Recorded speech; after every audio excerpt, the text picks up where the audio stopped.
of racing operations with Chip Ganassi Racing. I've been involved in racing for over 40 years. 27 of those years have been with Chip Ganassi Racing. It's the only team I've worked for in IndyCar racing, and there's no other team I'd want to work for.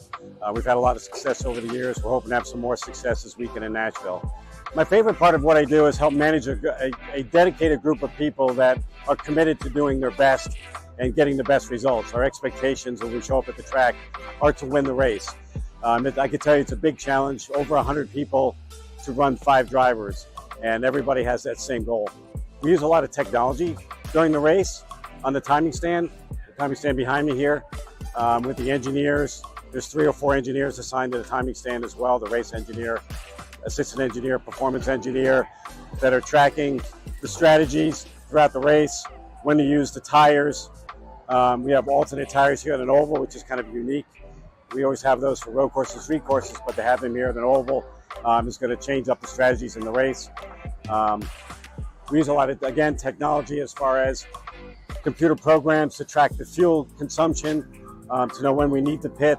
What I love the best about being in IndyCar, how competitive the races are, how everybody can compete for the win, how everybody can compete for the poles, and just the amount of passing that happens in the races, it's phenomenal.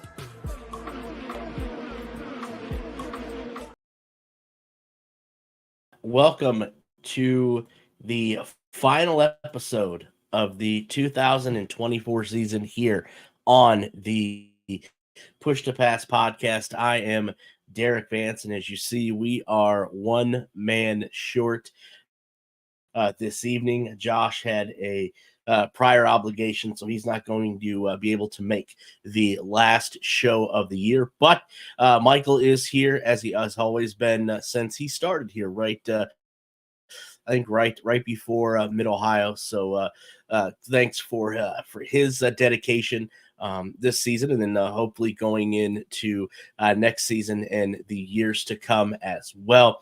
A lot of things that we're going to be going over here this evening. Like I said, this is our last show of the 2024 NTT IndyCar season. We're going to do a season in review, and we're going to hand out some awards this evening. We're going to hand out an awards for Rookie of the Year here on the podcast, as well as Most Improved Driver, driver that may have took a step back and may have regressed a little bit this season. Then also Michael, I know, brought up the idea of doing team grades. So the grades are in, as the teacher would like to say, they're in the classroom. And then also looking ahead to 2025. We're going to, a little early, I know, but a way too early 2025 Indianapolis 500 champion, and then a way too early 2025 series champion is going to be our review this year, or this evening. And then also too, a lot of news and notes to go after, a lot of shuffling that has taken place here within the last week since we spoke last. Big news that came down yesterday that I know Michael is obviously not a fan of, so I know he's going to have a strong opinion about that. And then also, too, we got drivers changing teams and teams releasing drivers. So definitely silly season is getting kicked off here. But before we get into all of that, again, let's bring in Michael Monroe, who has, like I said, joined us through the middle of the year. Enjoyed having him, and look forward to having him in the future as well. Michael, how are things over there in your neck of the woods? Things are going pretty well here. I will be back as long as you'll have me, and I'm just excited we got some rain. It's been way too dry here in central Indiana for way too long. So really excited about the rain we got, and really excited to talk about the 2024 season in review, and just kind of talking about the news and notes coming up that I know you're excited to hear my take and rant on a few things. So it'd be interesting. It should be a great episode. Yeah, definitely a lot to go over. And then one other thing that I left out that in the opening monologue there, we have a big announcement I think you have an idea as to what this is. I know Josh, that is tuning in on Twitter or X, does not know. So the cat's going to be out of the bag. A little backstory. A few weeks ago, I had a owner of a news outlet out of West Palm Beach, Florida, actually. Contacted me through email and asked if we would be interested in being one of their outlets that covers auto racing, specifically IndyCar. So after a long conversation, some back and forth emails, we have come to an agreement with Your News, yournews.com. Actually, it's a great news outlet. I know people, it's hard to trust the news these days, but I've looked at the website myself. The great feature I think about this, Michael, is you can customize this yournews.com. You can put in your zip code and it will customize just local news within a certain mile radius of the zip code that you put in. So I think that's a great feature to have, I think, because you get rid of all the minutia and things that you don't want. But if you go to yournews.com and then on the front screen, go down to national news, and then it'll be your business, your politics, your life, your sports, and then auto racing. That is where you are going to find from this point forward. Obviously, you're still going to be able to find the show on Facebook, on Twitter or X, YouTube, all your normal outlets. But now the podcast is going to be found on yournews.com under auto racing. I know I've written a ton of articles since being added to that you can find there. Also, you can find on our website down at the bottom as well. We're still going to be publishing there as well. And I know Michael has done some writing as well. So anytime there is written content or podcast content from the show, obviously it's going to be found, like I said, on the website. It's scrolling down below all of the social media accounts. But if you go to yournews.com and then under the auto racing, that is where you're going to find that as well. So I think that is a huge step forward, obviously, for all of us and for the podcast as well. Michael, any thoughts on this announcement here that the Push to Pass podcast and content now can be found on yournews.com? Yeah, I think it's great not only for us to have another outlet to show our work and to spread IndyCar news. I think that's the biggest thing is if two fans, if that's all it takes for them to click on this and see our content or someone else's content and gets hooked on IndyCar racing, that's a win for us. I mean, I think the main goal of this podcast is to inform and reach out to fans that enjoy the IndyCar series. I know that's one thing that I look forward to every time I get on here is to talk with fans and interact with fans and just help spread the news about the NTT IndyCar series. And I know I'm pretty sure that's where your passion is as well, from talking with you and with Josh. So I think another outlet for us to have some exposure to IndyCar is great. Yeah, I think you're absolutely right, and I definitely look forward to the partnership that we're going to have going forward with your news. So like I said, if you're into our content or other racing content as well, go check out yournews.com, and like I said, under the sports section under auto racing, that is where you're going to find our content now going forward, along with the website down below. So with that out of the way, now we can get into the meat and potatoes, as they say, of this episode. Obviously, like I said, it is the last episode for the 2024 season, and it is our wrap-up show. And Michael, what a season that the drivers, ladies and gentlemen, put forth here on the NTT IndyCar Series. Obviously, starting in St. Petersburg, we had no idea how topsy-turvy this season was going to be, from the push to pass scandal, no play on words there, but the scandal that ended up taking a win and points away from Joseph Newgarden and Team Penske. Pato Award picking up a well-needed win, and then he would pick up 2 more going forward as well. So record year for Arrow McLaren, obviously another record year. Team Penske, they picked up 8 wins this season, followed by Chip Ganassi with 5. They also added another championship to their trophy as well. Alex Palou winning his 3rd NTT IndyCar Series championship in 5 years. And then, like I said, to Arrow McLaren adding 2 or 3 more trophies, all by Pato Award, to their trophy case. And then late in the year there, Colton Herta and the momentum he showed and the strength that he showed there with Andretti Global picking up a win, along with Kyle Kirkwood picking up a win as well. So a huge roller coaster, I think, when it comes to this season.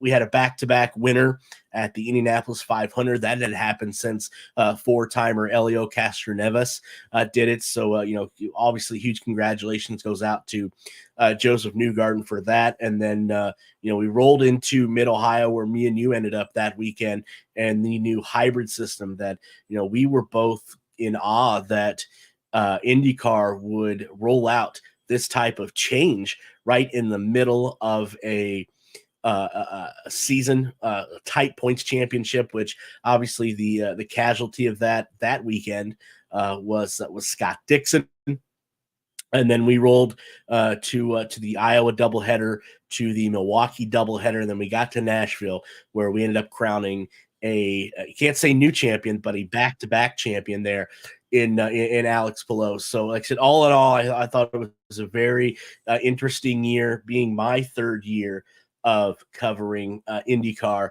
but kind of curious to get your take on this year here in 2024. Yeah, 2024. Kind of, you could put an asterisk right at the beginning of the year, because with the push to pass scandal there at St. Pete, that it seemed like took way too long to be announced, or penalties to be handed down. That kind of set a tone for the season. Anytime Penske was doing well, it was black cloud over them. They're scandalous, but that ended up costing Scott McLaughlin the championship. So I mean, that kind of ruined Penske's season as far as the championship goes, right there at the beginning of the year. When you look back at it, I mean, obviously there was 16 other races to earn enough points to beat Alex Palou, but Joseph Newgarden winning the 500 back to back, like you said, and then Palou winning the championship back to back, first time since Dario Franchitti several years back, probably 10 or probably 12. Was it 2011, 2012? I don't know. I'd have to check on that. But I believe he was the last one to do it. And just crazy to think about how we started the season, with the whole push to pass scandal, and then, Pato Award being accredited that win, and everyone's like, well, he got given that win. Can he win again?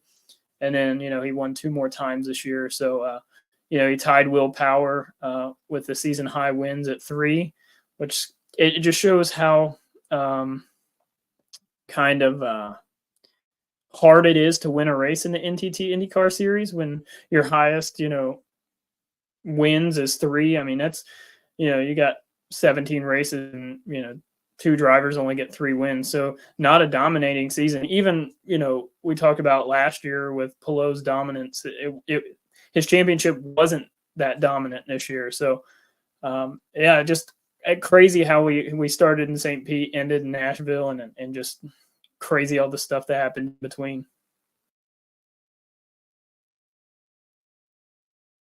Yeah, definitely a lot of things happened in between there, as you pointed out. And, the black cloud, I think, that hovered over Penske, throughout maybe the first half of the season was a huge talking point.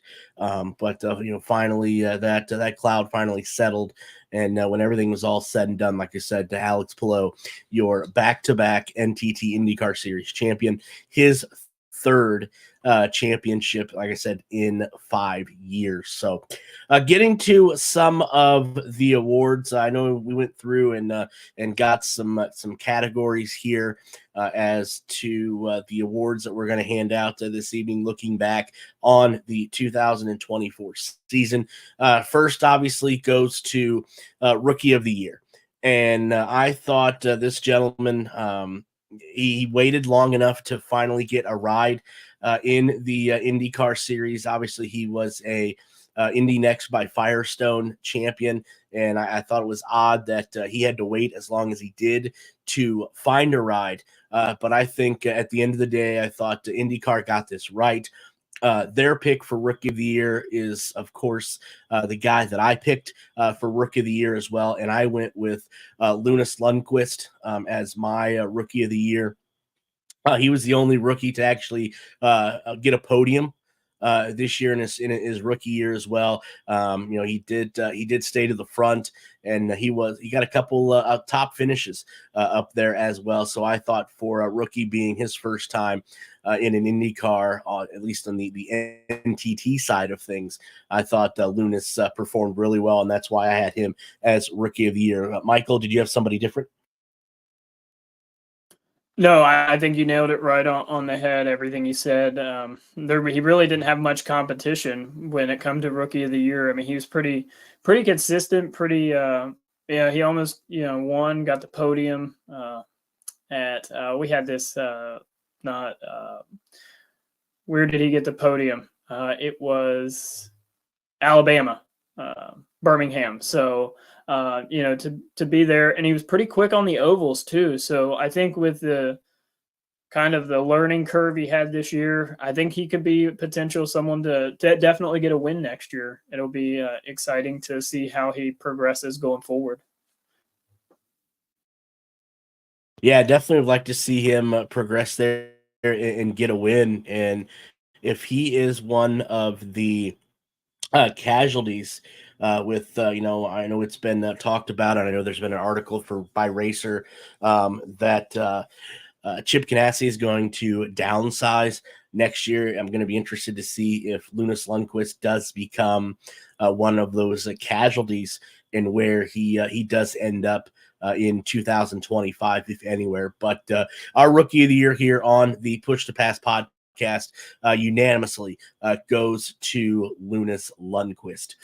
Our next category that we agreed upon here, I thought was most improved driver this year, and in my mind, there was only one clear-cut winner. Now, obviously, Michael could have somebody different. Now, to be transparent, he does not know who I picked, nor do I know who he picked rather. So we're going this being revealed for the first time. But I thought most improved this year, especially towards the end of the year, I thought he carried his team was Colton Herta. I honestly thought Colton Herta was the most improved at the beginning to end here in 2024. So that's who I went with most improved of the year. Michael, who do you have? Mine is kind of a shock, and I didn't. Colton Herta was not on my radar. He probably should have been, looking at his stats. But mine is Santino Ferrucci. What he did in the AJ Foyt Racing Enterprises car. I'm looking last year, he had one top 5, one top 10, finished 19th in the standings. This year, 2 top 5s, 11 top 10s, and a pole, finished 9th in the standings. Really, honestly, I don't know that you could expect much more out of that team this year. Next year, that since he's proved what he can do this year, it's definitely going to be a step up, and he's going to have to come out and prove himself again. So, yeah, my most improved driver is Santino Ferrucci. Well, it's interesting that you picked him, because we would have been 2 for 2, because it was earlier today after work. I thought about it for a minute, and I actually had originally Santino Ferrucci. I did, but I made that last second change. I was like, you know what? I thought Colton Herta just came on stronger at the end of the year from where they were to now. But yeah, we would have been 2 for 2 if I would have stayed with who I originally put down for this, Santino Ferrucci. So yeah, so great minds do think alike for sure. Moving on to the next category. This is a driver that took a step back in 2024. And I thought that the driver that took a step back had a horrendous. Well, first of all, he is a former Indianapolis 500 champion, he had a horrendous 500 month of May here this year, and I just thought that he was in contention with a former race team, but since moving over to his new race team, I think he's taken a step back when it comes to where he's at right now. And my pick for a driver that took a step back this year was Marcus Ericsson. Michael, yours? Yeah, Marcus Ericsson. I don't know that there's anyone else that could fit the mold. I mean, last year, being with a good contending team with Chip Ganassi, had a win, 14 top 10s, and then you look at this year and he's nowhere to be found. He's crashing all the time, it seemed like. Barely made the Indy 500. He only had 5 top 10s this year and finished 15th in the points. That's not gonna keep a seat very long if he continues to run like that. So yeah, unfortunately, he's a great driver. Obviously he's showing he can win. He almost won the 500 a couple of years ago and then did win it. So it'll be interesting to see if he can rebound, and maybe we can put him in the most improved for 2025. Yeah, I'm just shocked that that we're almost in lockstep here when it comes to these review or season awards, because like I said, just being transparent here. I didn't show Michael mine and vice versa, so that we didn't set this up or anything. It's just it's just interesting to me that we are so in lockstep here when it comes to these. Next category, we had Michael come up with this one, so I'll let him explain this one a little bit, but they were team grades. So this took a little longer for me. I had a couple some things I needed to go through here to figure out my team grades. Now, the way I did this was I may have took the lazy way a little bit, and maybe that's not the right word to use, but I took all of the teams, their drivers this year, and how many points each driver accumulated for his team, and that's how I did my grades. Now, giving them an A was both Chip Ganassi and Penske. Now, Chip Ganassi obviously accumulated the most points this year with 1,759, and I know they only had 5 wins, but I also give Team Penske an A because they had the most wins out of any team this year with 8. So that is why both of them I thought deserved A's. And then the B category, I thought there were 2 teams that deserved B's this year. Andretti Global, I thought, was one of them, and Arrow McLaren. And I know that may be high for some people, but Arrow McLaren did accumulate 1,125 points and did get 3 wins. So that is why I put them in the B category. The C category, there were 3 teams that I felt had a C level performance this year. First was Ray Hall, Letterman, Lanigan, who we're going to talk about in the news section later on, and then AJ Foyt Enterprises, who Michael touched on earlier with Santino Ferrucci, and Meyershank Racing. I know they had a lot of turmoil over there in the number 66 machine. They finally got that settled with David Malukas, but I thought those 3 teams were at a C level this year. In the D level, and we're getting on, obviously the lower end of the IndyCar teams here. Ed Carpenter Racing in Hunkos Hollinger. Hunkos Hollinger, obviously, Roman Grosjean, so inconsistent. And then I feel that he blames everyone else except himself.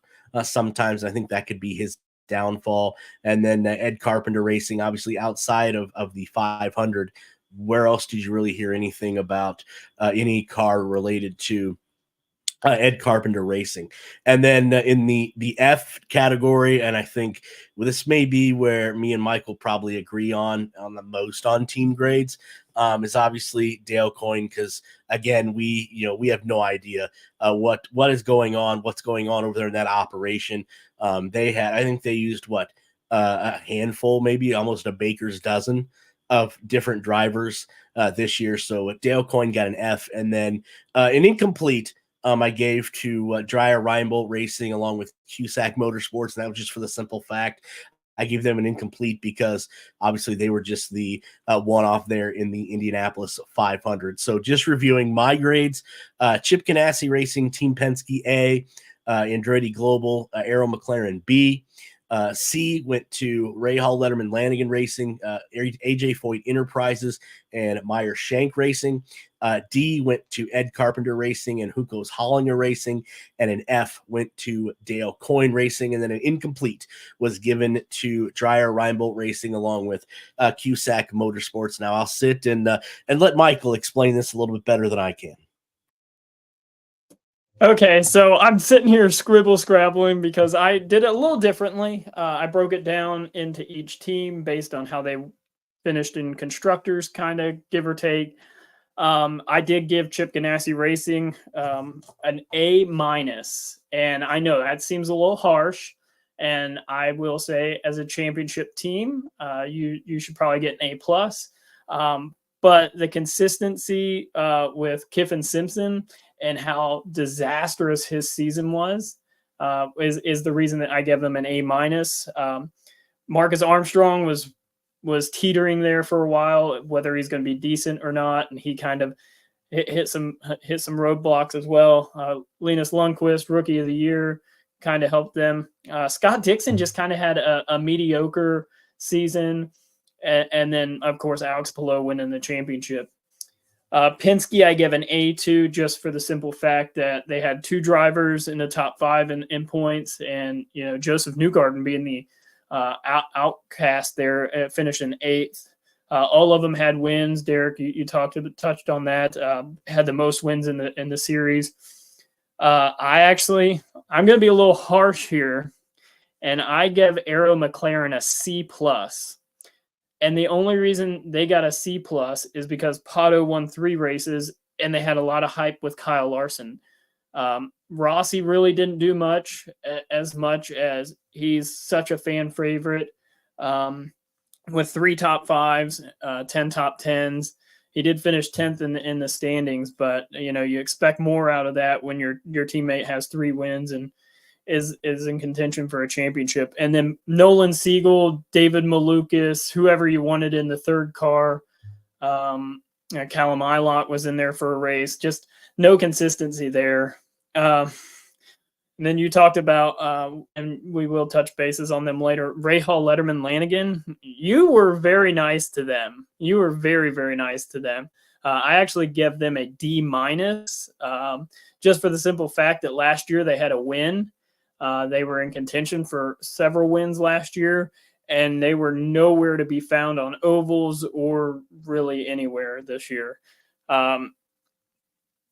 They had 1 top 5 with Christian Lundgaard. And between Lundgaard and Rahal, they both had 5 top 10s. Lundgaard finished 11th in the championship. Rahal finished 18th, and Fittipaldi, who was nowhere to be seen except causing accidents half the season, finished 19th. So yeah, I was a little bit more critical of them. Andretti Autosport, I give an A- to. Just the complete turnaround from last year. And I think, honestly, the biggest thing is from them going from 4 cars to 3 cars. That was big for them. It really helped them to kind of, work on the foundation of the team. Colton Herta in the championship contention. finished second with 2 wins. Kirkwood was up there, finished 7th, had a pole with 5 top 5s, 13 top 10. So, we already talked about Marcus Ericsson. If they can kind of get him going in the right direction with the team, I think they can be a really good powerhouse. Another team I felt you give a little bit too much credit to was Ed Carpenter Racing. I actually give them an F. They were nowhere to be found this year. Rena's VK, I know who we'll talk about him a little bit later, ran half the year without sponsorship. Christian Rasmussen had some flares at times, did get them into the top 22 in the leaders circle, which was good for them. Ed Carpenter, I mean, he always comes out for the 500, but he really wasn't anywhere to be seen in the 500 this year either. So kind of disappointing. I know a lot of people root for Ed Carpenter Racing for, the local guy. So just got to improve this next year. And, we'll talk about them a little bit later. Juncos Hollinger, yeah, you were dead on with Roman Grosjean. It seems like it's never his fault. I give them a D-. The only reason they didn't get an F is because they hired Connor Daly to come in there at the end and got the 78 in the leader circle. The guy beat Augustine Canapino in points, had 1 top 5 and 3 top 10s. So, I mean, I don't know how you can not give that guy a ride going forward. Dale Coyne Racing, I give an F. Derek, you pretty much nailed everything on the head with them. A dartboard, throw as many darts that we can, and we'll hire those drivers for the year. Jack Harvey was the most consistent driver for them. They finished 25th in the championship, so not great. Meyer Shank Racing, man, what a season for them. Started out really good. Felt Felix Rosenquist was, contending for poles pretty frequently, and they kind of fell off towards the end of the year. Give them a C, just for the simple fact that, they just kind of fell off. They couldn't keep the 66 stable. They had Tom Bloomquist in the car for a couple of races. They put Elio in, and then David Malukas, once he got healthy, they put him in the car. And David did okay. I mean, I had higher hopes for David Malukas in that equipment. So, but he ran pretty consistent with Felix. So, we'll see. Obviously, David's going to a new home next year at AJ Foyt Racing, which I give a C+ to. Ferrucci really carried the team. I know we'll probably talk a little bit more about AJ Foyt in a little bit. Stingray Robb was just nowhere to be found. As much as I love Stingray Robb, I love his faith. I love what he brings to motorsports. He just didn't have the speed this year. So hopefully they can get that going. And then, yeah, Dreyer and Reinbold. I always love seeing them at the Indy 500, but yeah, without running all the season, you just don't have much to grade.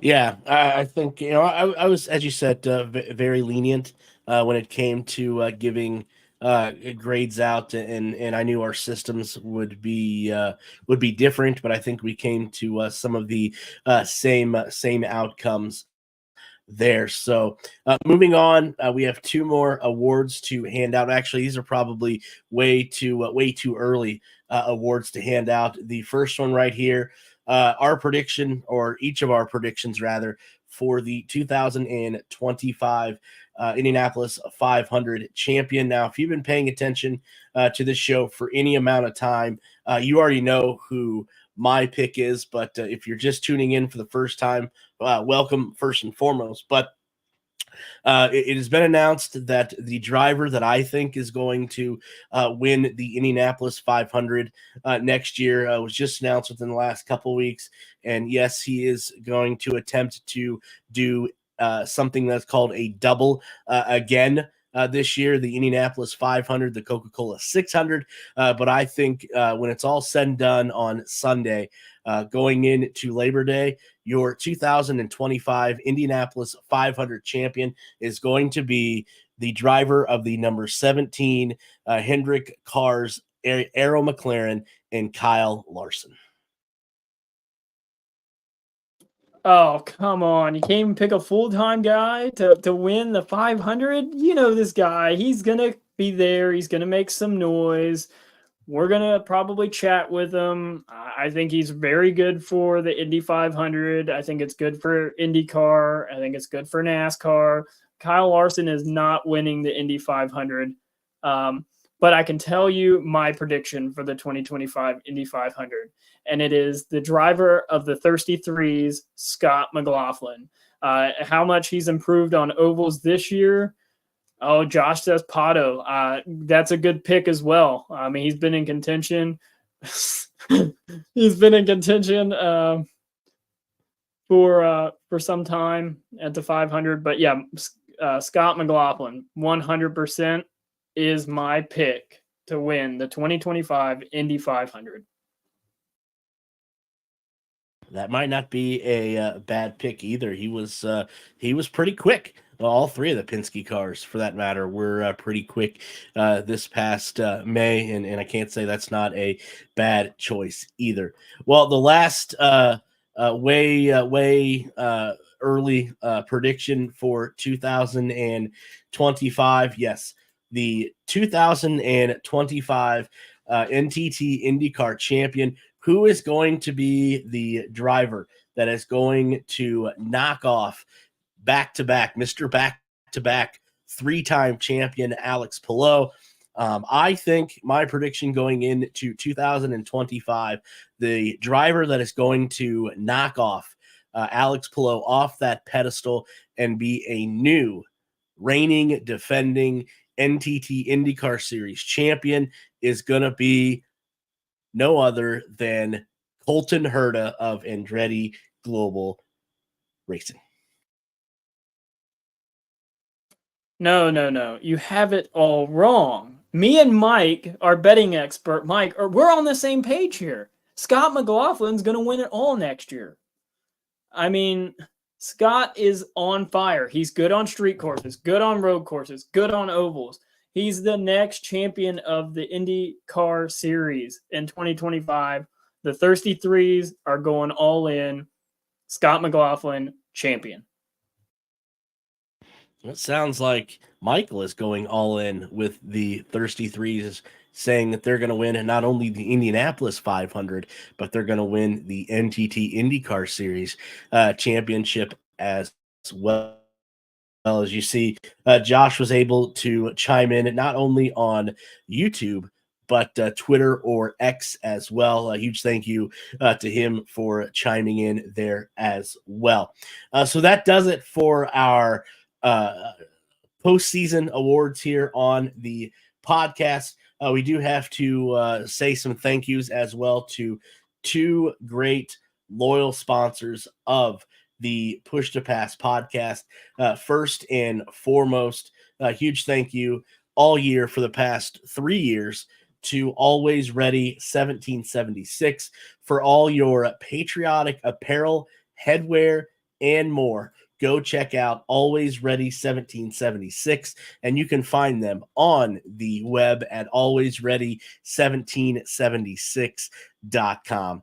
And if you go there and you do happen to find something that you want to purchase, make sure you use that promo code that you see up on your screen, Push to Pass, for 10% off of your order. Also, another huge thank you to another sponsor of the show, Gettum Associates. For all your home design, build, and remodeling needs, remember, it's Gettum Associates. And you can find them on the web as well at gettum.com. And if you do choose to use their home design services, make sure that you use that promo code that you see right there on your screen, Push to Pass, for $250 off any design service.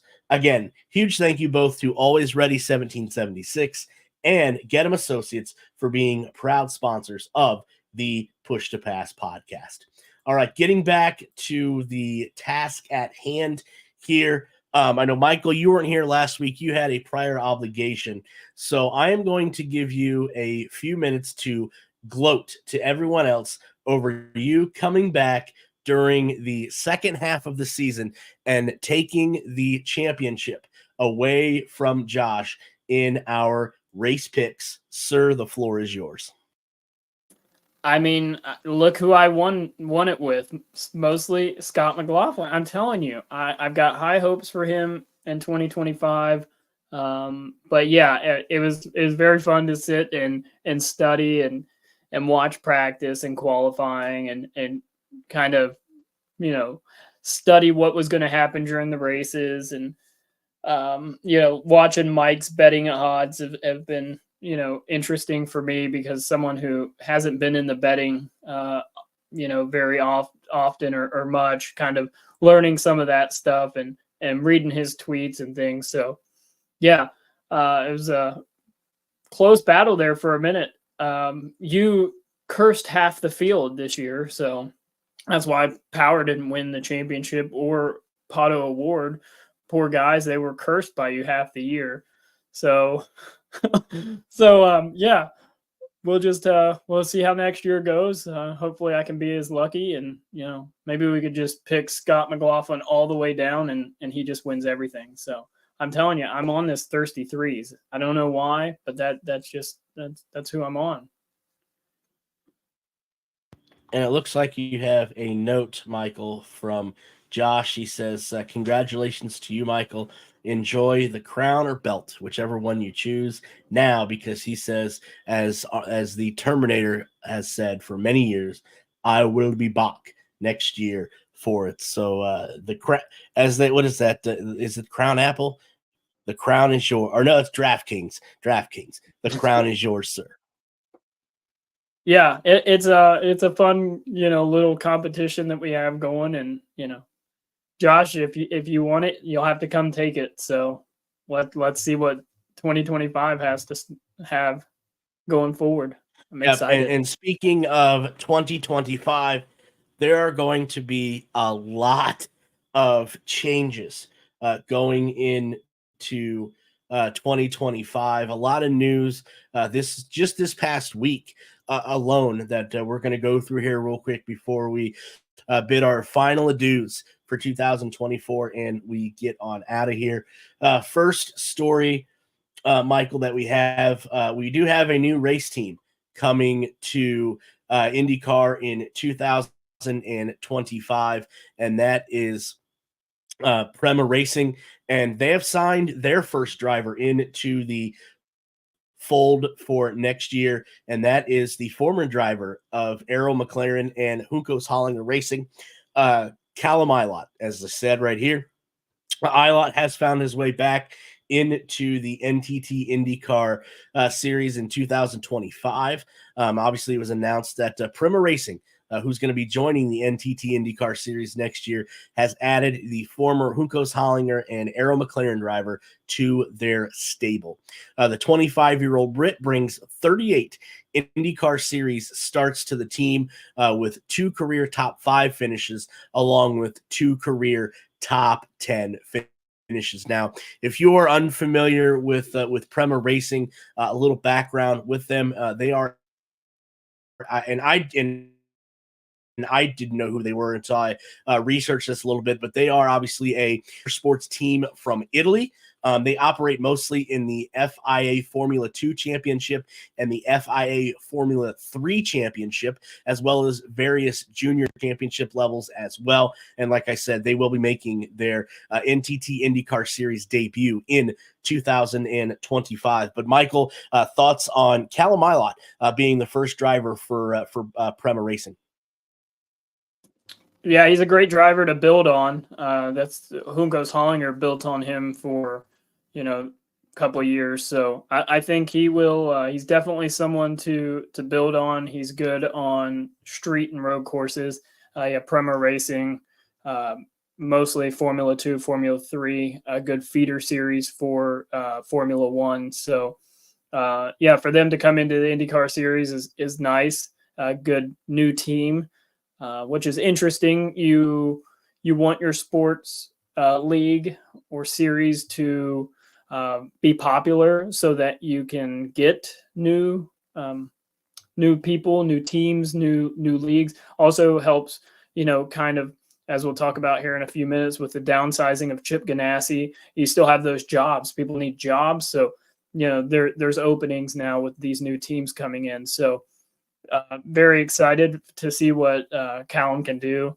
I just hope it's not. My big fear for this team is I hope it's not, well, we have these Formula 2 drivers. There's no Formula 1 seats. Let's go send them to IndyCar for 2 or 3 years, because I don't know how well that'll go over with the fan base. Yeah, definitely going to be worth monitoring.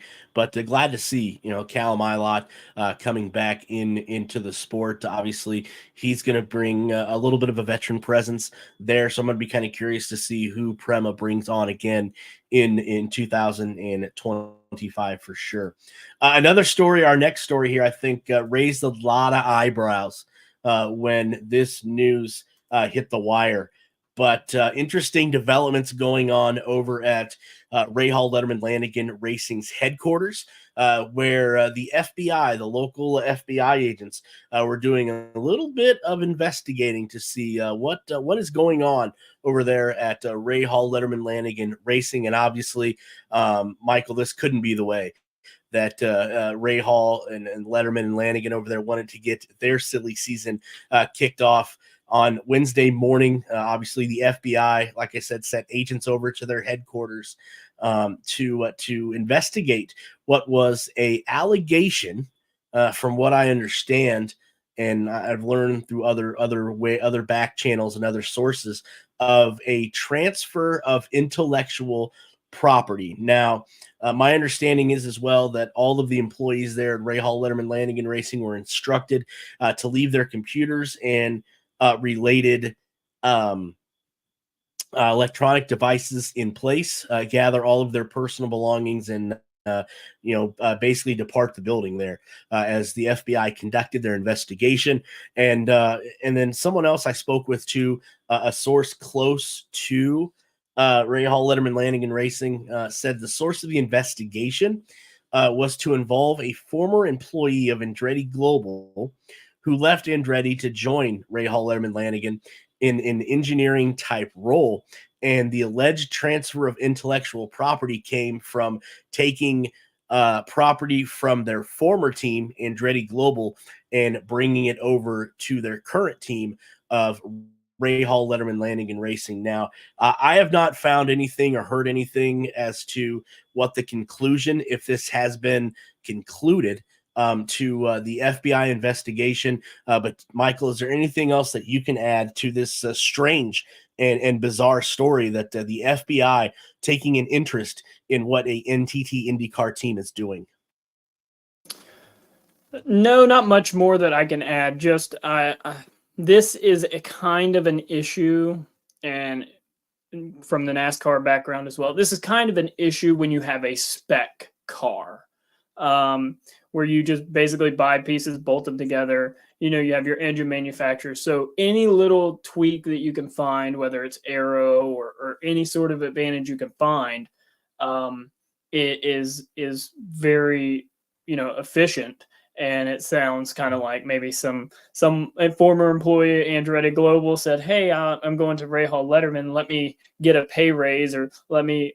Maybe they were enticed, and it's just speculation, but maybe they were given, a little bit more money if they could bring, some information along, or, some knowledge. They said, "Hey, I can bring knowledge along," and then, they bring, Andretti stuff with them. So, when you have a spec series and you're able to find just a little bit, you see what from last year to this year, the difference in Andretti Global. They've definitely found something that has helped improve their cars. So, we've seen how Rahal Letterman Lanigan has been this year.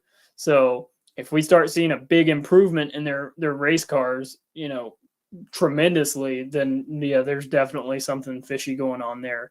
But for the FBI to be involved, when I got all these tweets and breaking news alerts from the local news about FBI Rahal Letterman Lanigan, I'm like, is this like a joke or something? I was kind of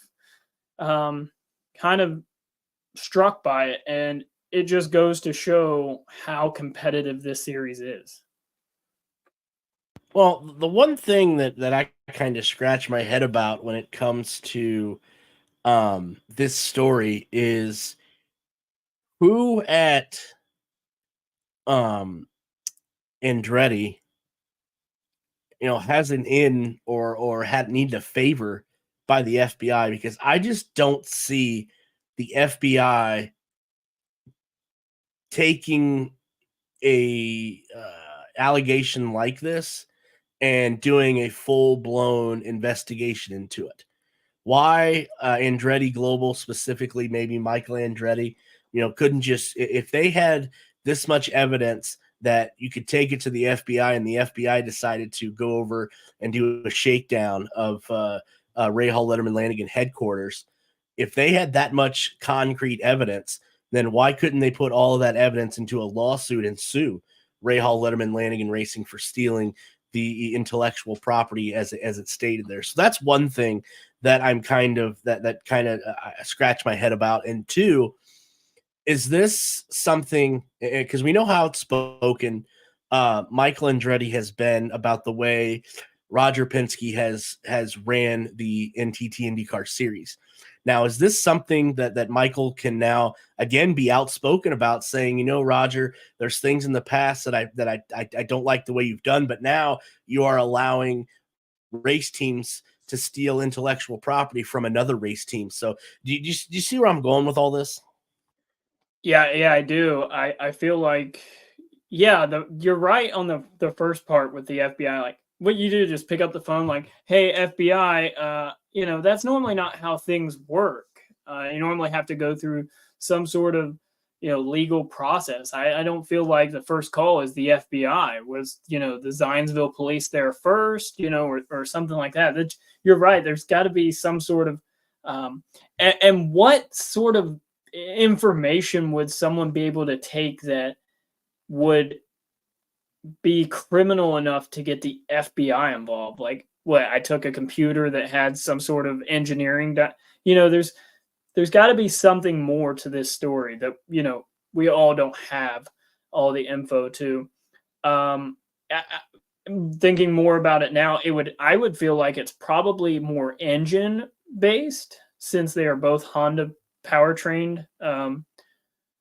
So maybe that's how the FBI got involved with, Honda, maybe. I don't know that for sure. That's just speculation. So don't quote me on that. And then your second part is, yeah, if it comes out that Ray Hall Letterman Lanigan's done this, what does the series do?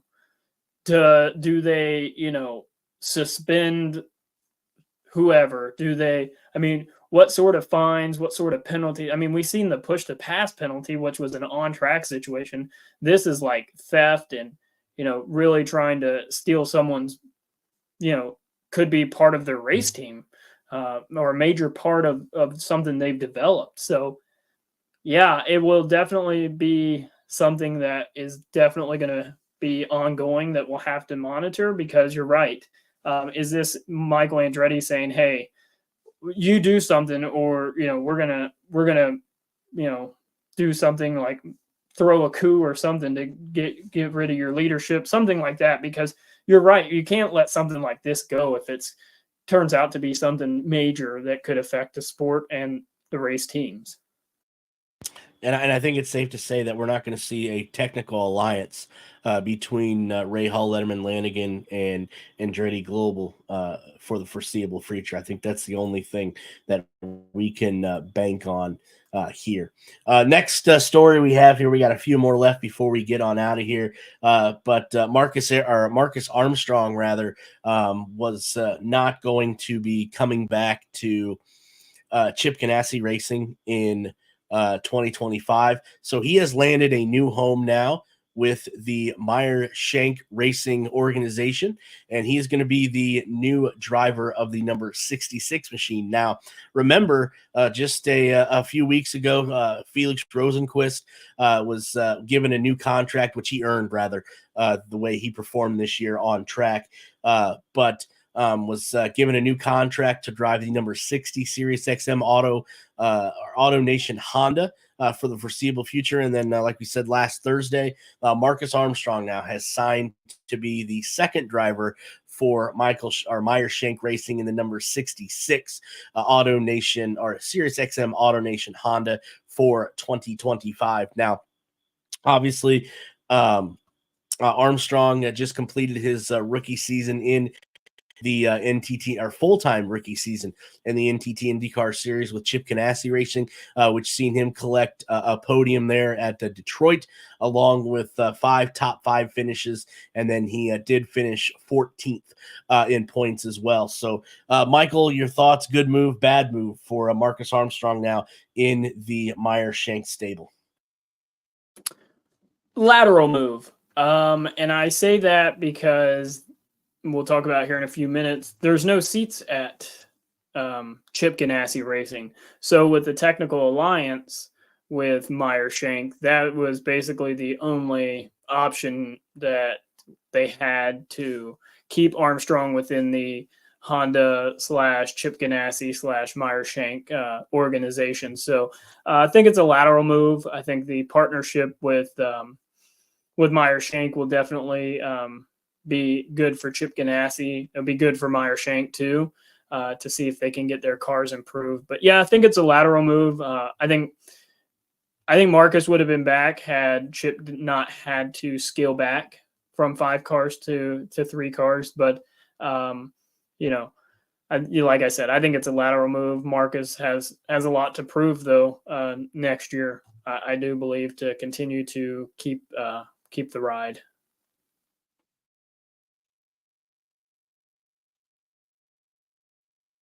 Yeah, I think you're absolutely right. So we're going to see if a change of stable does Marcus Armstrong some good. So next would be, speaking of open seats next year, which sounds like to me this could be filled rather quickly as maybe tomorrow.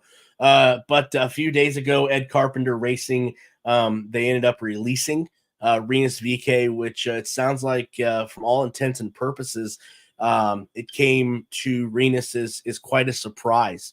The 24-year-old Dutchman was him and his team and Ed Carpenter Racing have been going on for months now trying to iron out a new deal to keep Rinus in the number 21 machine for at least one more season, but obviously that didn't happen. And it sounds like with the rumor mill, and you know how that goes, that you could hear a familiar name being associated with Ed Carpenter Racing potentially as early as tomorrow. We'll see how that goes. But, Rinus did make his debut with Ed Carpenter Racing back in 2020. During that span of 80 races, Rinus has captured 1 win. You think back at 2021, the Indy GP, 4 podiums, 2 poles, did lead 212. He has led 212 laps out of a combined 9,000 that he has ran so far in his career, with an average starting and finishing position of 13th. And then something interesting I didn't know, that VeeKay ended the 2024 season as the leader of laps completed and delivered 5 top 10 finishes over his last 8 races. So thoughts on Ed Carpenter Racing releasing Rinus VeeKay? Is it a shock? No. I feel like Rinus has so much more to offer, and right now with sounds like the money issues, well, not anymore, but with Ed Carpenter, I mean, no sponsorship half the year. I mean, we talked about that in Mid-Ohio. Christian Rasmussen was running that car, but you can't run these organizations without some sort of funding. And I think we talked about that with Dale Coyne. I think that's why he had his dartboard out. Whatever driver could bring some funding along is who got put in the car. So good move, I think, for Rinus. And also, hopefully, it's a new change, fresh start at Ed Carpenter Racing. I know they had some inflow of cash recently, as of today, I believe that was announced. So, yeah, I mean, I think all around it's just good. Sometimes you just need a clean slate and you need a new vision. So I think Renus has a lot of potential, especially Indy. He's great at Indy. I hope he gets a full time ride. If he doesn't, someone should definitely pick him up for the 500. Yeah, what you were talking about, a new partnership between there's an Indiana businessman, and the name escapes me right now, in Ed Carpenter Racing. I think the businessman, I think he has stock in Splenda. I think it's what that is. I think I'm not sure, but yeah, definitely going to have some an influx of money coming Ed Carpenter's way in the not so distant future. The last story that I have, and then Michael, if you got some more, we can add to it. But huge news that came down from IndyCar yesterday. And I know this is just gonna make Michael, five kinds of happy. But IndyCar yesterday announced that they have now adopted a charter system. Now, the article that I did is just touches the surface. My suggestion, if you want to get a little more in depth with this, go over to Racer. And I know Marshall Pruitt did an article that is very, very well in depth with his sources into what this charter system is going to look like.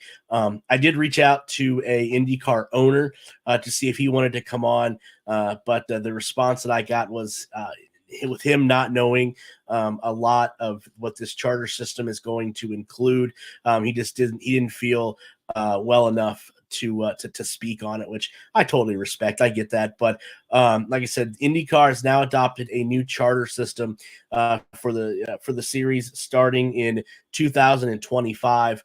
10 team owners agreed to a 25 entry field for the series, which is set to begin immediately. Now, the charter entry is guaranteeing a starting position on the grid for all NTT IndyCar Series races now, excluding the Indianapolis 500.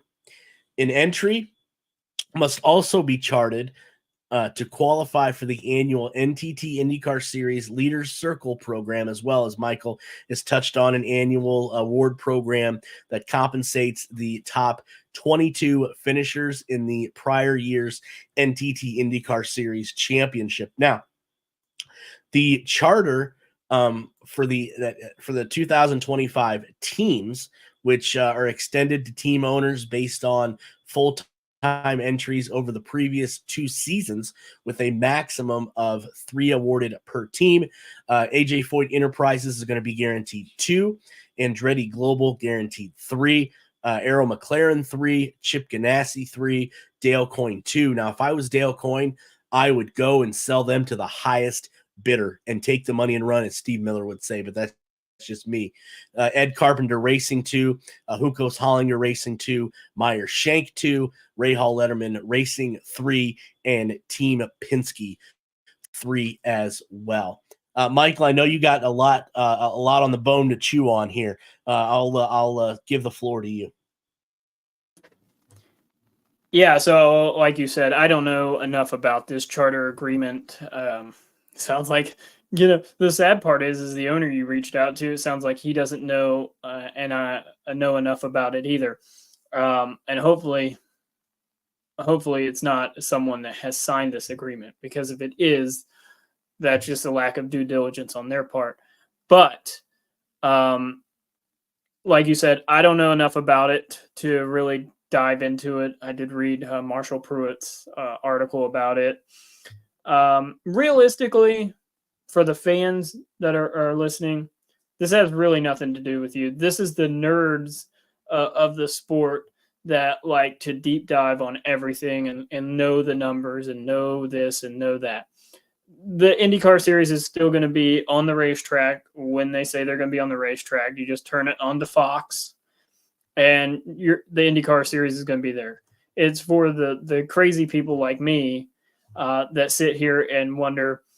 I like to think that if you have 30 cars show up for a race and you guarantee 25 of them to charter teams, and you're only allowing 27, well, then two teams are the only ones that get in. I want the fastest cars on the racetrack, and for me, that's a little selfish. But when you think about, and I understand. I mean, we see this every year with the Indy 500 and Bump Day. Ray Hall knocked out. I mean, you go back, James Hinchcliffe knocked out. That was very, emotional. For you see all these drivers that are so emotional when they get knocked out of a race. But like with this charter system, those cars are guaranteed to start those races. It doesn't matter who's in the car. So for me, when it boils down to is you could put, whoever in a car, you could, and they could be four seconds off the pace, but they're in the race because they're in a chartered car. So that's the big thing with me. And I'm sure there's financials that the owners have worked out. It is something that does guarantee, I believe, and it is good to be able to say to sponsors, hey, I'm guaranteed to be in every race, and hopefully the Indy 500. But going into next season, Dale Coyne knows no matter what, he's in all the races excluding the Indy 500, and hopefully he makes the Indy 500. But he knows that he can go to sponsors now and say, hey, listen, we're here. We're going to be here and racing.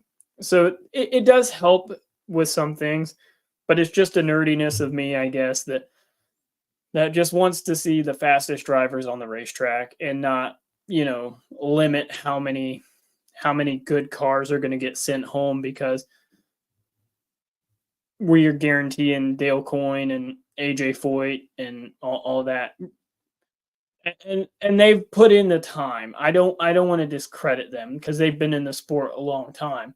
Obviously, AJ Foyt, they've put in enough money into the series. They kind of deserve to be in the series, like guaranteed in the series. So I don't want anyone to come at me and say, well, you think they don't deserve to be there. No, they do, but they also need to provide fast cars. So that it's just, like I said, I could spend 3 hours talking about this subject, and we definitely don't have 3 hours to talk about this subject.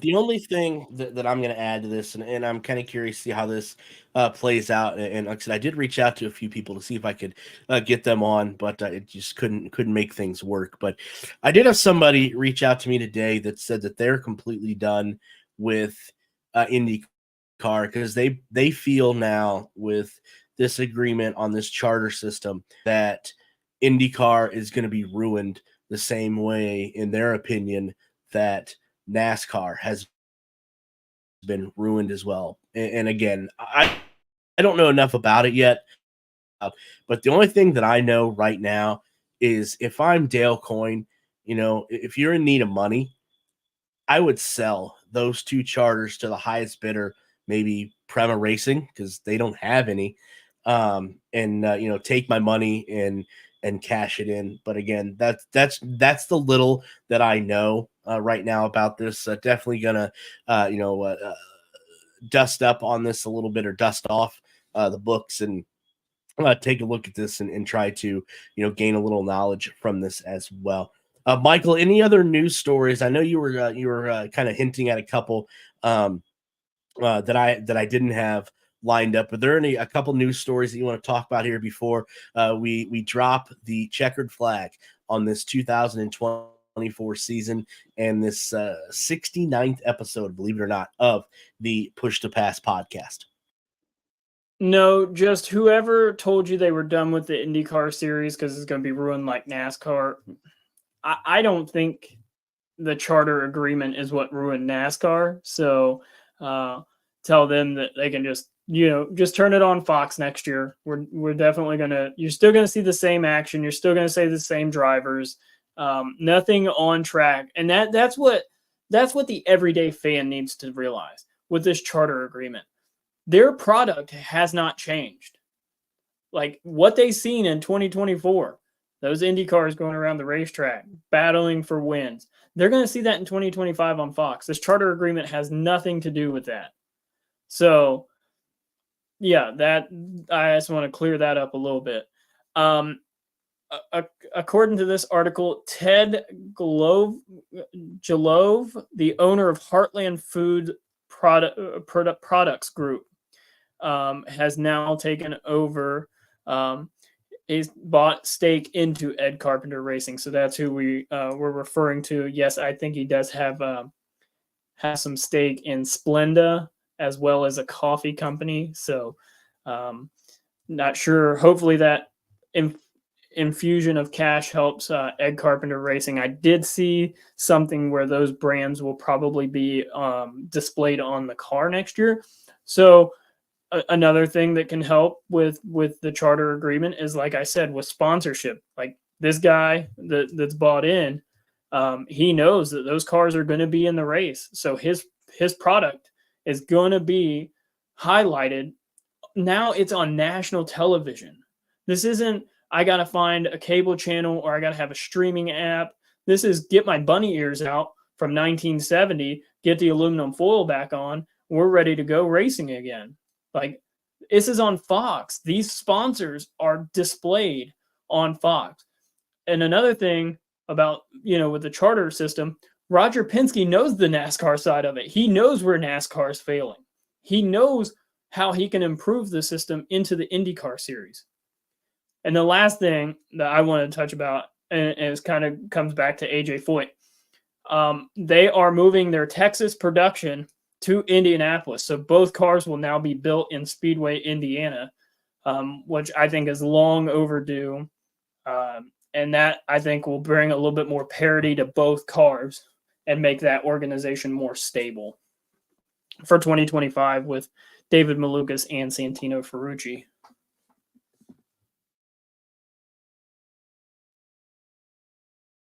Yeah, you're talking about sponsorship, and it's going to be nice to see products that you're going to be able to buy in stores, because I know that was one thing that we talked about with Husky Chocolate with Marcus Ericsson, is that you couldn't buy that here in the United States. So it's going to be nice to see those products on the shelves here that can be purchased here in the United States as well. So with that, that puts a bow on our season review and season 3 of the Push to Pass podcast. So many people to thank this year. All of the guests that came on, from Tony Donahue to Michael Young, Mark James, and I know I'm leaving some people out. Georgia Henneberry. Huge thank you to everyone that came on and joined us throughout the year. Huge thank you to, as Michael alluded to earlier, Mike, and all of the betting advice that he was able to give us for this year's IndyCar season. I hope everybody out there made a little bit of coin in their pocket. And then to the two gentlemen, well, one tonight, but two gentlemen that are always to my left and to my right, Josh and Michael.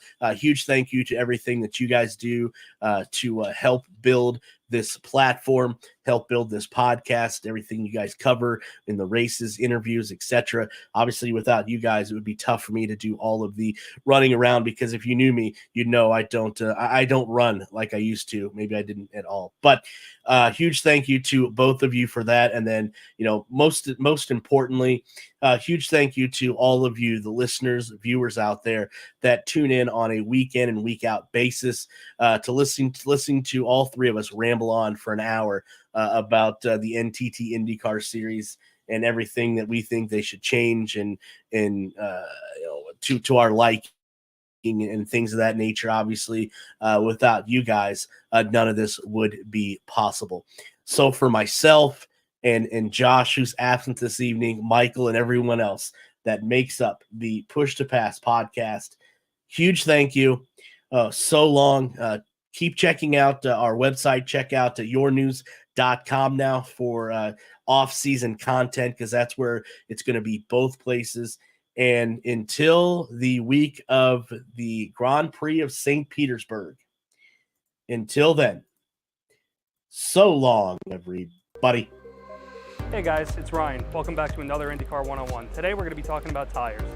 Once we get the tires from Firestone, we set them to the pressures that our engineers give us, and we make sure the markings on the tires are correct so our tire changers know what sets are going on when. So we have the set numbers, we have where the weights go, and we have where the valve stem is. So during the race, we'll make sure that the pressures are correct to what our engineers give us that correspond with the setup that the mechanics put on the car. Throughout the day, the sun will affect the pressures and they'll make them raise. So we'll have to go in and make sure they stay at their correct pressure for when they make it on the race car. After we get them to the proper pressure, we'll measure tread depth. So after the tire comes off the track, it'll be covered in a lot of debris and a lot of excess rubber.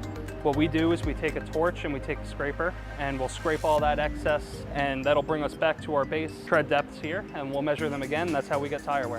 Thanks for tuning in to another IndyCar 101.